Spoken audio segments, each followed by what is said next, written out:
Hi everyone, Ken Brown here, founding partner of OptionsCastle.com, and I'm going to discuss part 1 of our series, Removing the Noise of Options Trading.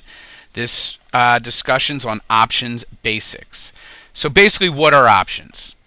The official definition is an option is a binding contract that gives somebody the right, but not the obligation, to buy or sell an underlying asset at a particular price at or before a particular time. A lot of words here, but here let's give you our definition. A lot of little similarities, but a little different. An option gives somebody the right, but not the obligation, which is important. You do not have to exercise the right to your option to buy or sell a stock or future at a fixed price before the option expires. The best way to look at this is an example. And I always like to go back to real estate world because there's a lot of similarities here. So you want to buy a house and you don't have the cash for the down payment. So you negotiate with the seller and you both agree on an option to buy the house for $200,000 at any time you come up with the cash for the down payment. One catch though, this option expires in 6 months, and obviously the seller is not going to agree to this without some sort of financial compensation. Who would? After some hard negotiations, you both agree to $5,000 for the right to purchase this option.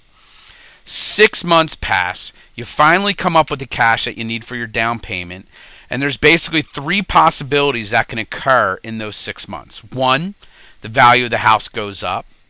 2, the value of the house goes down. And 3, the value of the house stays the same. So let's take a look at these scenarios a little more closely.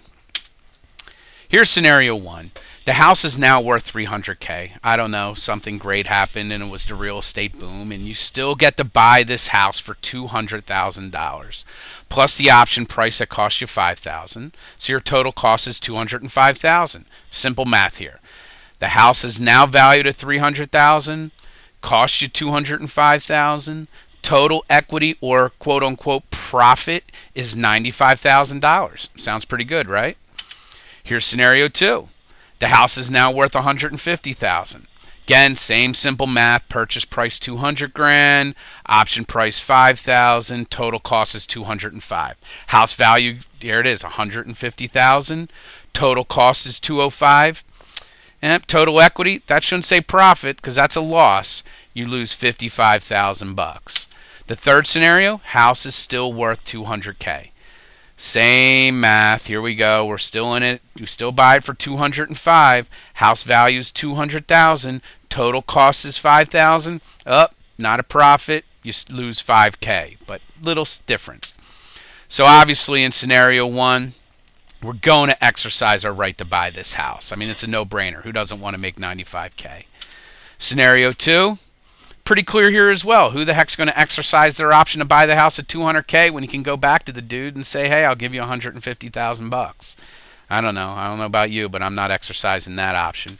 Scenario 3, this is the coin flip I call it. Not so obvious here. Do you still want the house for $200,000 because you're out the $5K that you paid for the option no matter what? So really, what does all this have to do with anything? Well, what are options really? Options are derivatives, which means they derive its value from something else. In equity options, it means their value is directly correlated to the value of the stock, and the same with futures, bonds, and even real estate. Option prices move as their counterparty takes them. So if a stock moves up, a call is going to move up, or a put will move down. There are 2 types of options. There's calls. A call gives the investor the right, but again, not the obligation, to buy an asset at a certain price within a certain time frame, which we call expiration date. A put gives the investor the right, but not the obligation, to sell an asset at a current price within a certain time frame, expiration date again. Okay, what does all this mean? Options are contracts. They're binding contracts that trade on exchanges, either by open outcry. They're the guys and girls you see on CNBC when they fast. They pan by and they're screaming and yelling with all the colorful jackets and organized chaos. And there's a rhyme or reason behind it. That's what I did for a lot of years. And now more and more substantially there is the electronic market, where you see the markets right in front of you and people trade from their pajamas in the middle of their living room. Options are quoted exactly the same as stocks.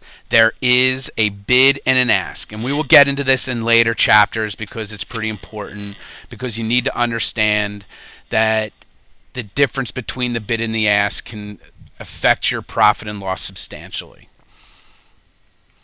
Options are also created out of thin air.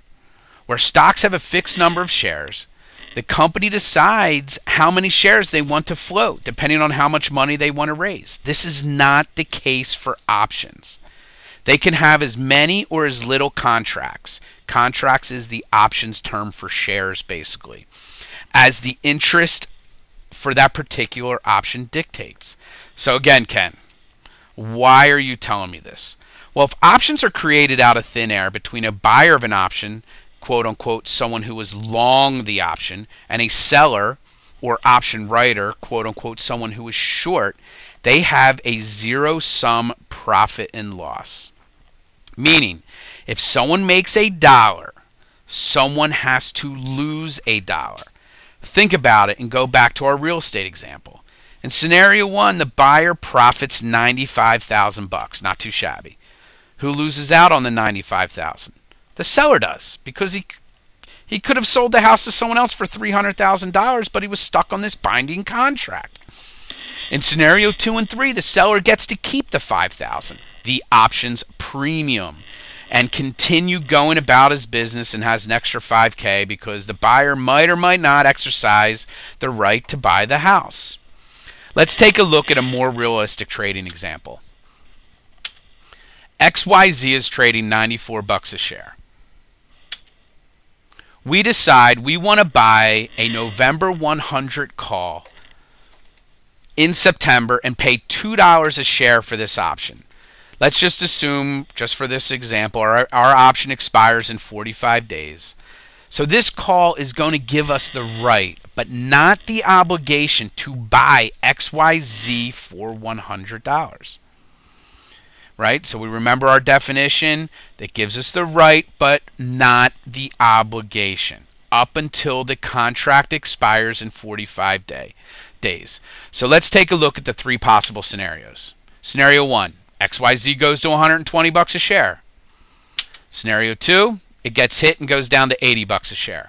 Scenario 3, XYZ stays at $100 a share. Do you see the similarities here between this and the real estate world? Let's dive into the examples a little more. All right.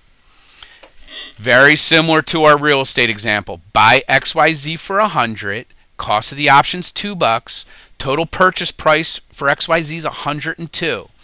So we can turn around. XYZ is trading $120 right now. So we can sell XYZ for $120. Buy XYZ for $102, and we get to profit $18. Total obvious exercise, right?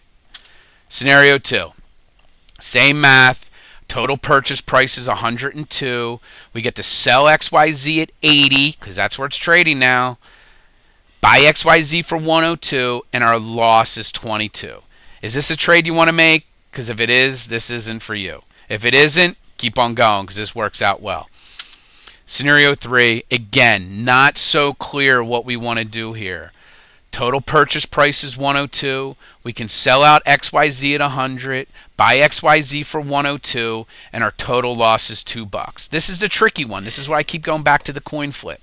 You're paying the $2 for the option no matter what. Do you want to buy and own XYZ at $100? I can't answer that question for you. So that's it for today. And basically, I hope this understands some of the basics. And in the next chapter, we're going to go over, get a little deeper into our options theory. Thanks.